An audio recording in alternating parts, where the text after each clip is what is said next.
Our civics are 66 plus years old. They are still working. They have a totally different core value and preference than our Gen X and our Gen Yers. It's loyalty, it's patriotism, it's hard work, it's family. And then we take our boomers late and early. And that's probably most of us, wouldn't you say? Except for those people that are still dewy and don't have any wrinkles. There you are. Stay out of the sun. Yeah, boomers, we wanted to work hard because we came from that depression. Our parents had worked right through that depression and they wanted to give us everything. So we got into the most wonderful period of time that was so abundant. And we bought the McMansions and the boats and the cars, but we worked 2 jobs, 3 jobs, just so our children could what? Have it all. Now those children looked at us with high blood pressure and being overweight and losing our hair. And they said, I'm not going to do that. Anybody here Italian or admit it? Everybody's in witness protection, I get it. If you don't know what this means, use your imagination. But the fact is they didn't care. They said, no, no, no. See, I'd rather have a life than work. I'll work to live, but I'm not going to live to work. Totally different core value and preference. Here's my little Gen Xers. Now, they are aging just a touch, and Gen X and Gen Y are kind of morphing together. And they want lifestyle.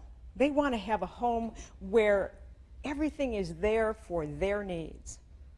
They are looking more for how they feel with your service than how long you've been there and how expensive you are. It means nothing to them. Your experience means nothing. What they want is a good experience. Write that down. They want a good experience. And our little millennials, they are our force. They are going to be the largest group to ascend on our economy. Right now, they control how the money is spent because the parents listen to them because we don't know a modem from a banana. Anybody understand that? If you need to use any of these things that we talk about today, rent a child about 10 years old or up, and they will fix it for you because we don't know what to ask. But those millennials have the purchase power. As a matter of fact, they're going to help the housing market because the interest rates are so low and the housing prices are so good. We need to listen to them. But here's an interesting analogy. That Civic and that Gen X and that Gen Y millennial, they share a lot of common values.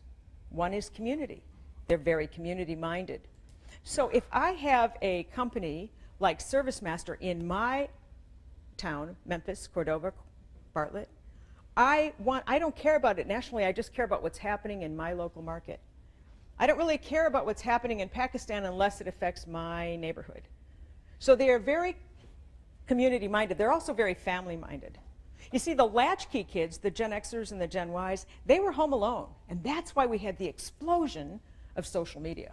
They had a need to connect. Well, at the end of the day, no matter how you feel about technology, it's about connecting people with people.